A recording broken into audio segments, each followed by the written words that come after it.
Hey, what's up everybody? In today's video, I'm going to show you guys how you can go and connect domain to your Shopify store. Make sure to follow all the steps I'm going to show you guys in this video. Now to connect the domain to your Shopify store, go to settings on the bottom left, click on settings, here go and choose domains. Now once you are here, you can go and buy a domain or you can select an existing one. In this case, we'll go and select a GoDaddy domain here.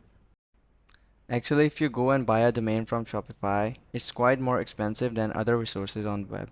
So you can just go buy a domain from other sources like GoDaddy and you can go and connect it to your Shopify store. Now once you get the domain, drop it here and the next step is DNS management on GoDaddy. Select domains and go to DNS settings on GoDaddy. Now here you need to add two records, an A record and a C record. Now select the type CNAME and in the name section write your domain name, and in the value section go and write this shops.myshopify.com. Keep the TTL on default and hit save. Now for the second one, select type A.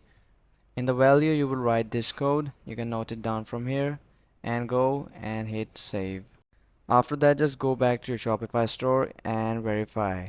That's it for today's video. I hope the video was helpful for you guys. Don't forget to like, subscribe, share the video. See you guys in the next video. Take care. Bye bye.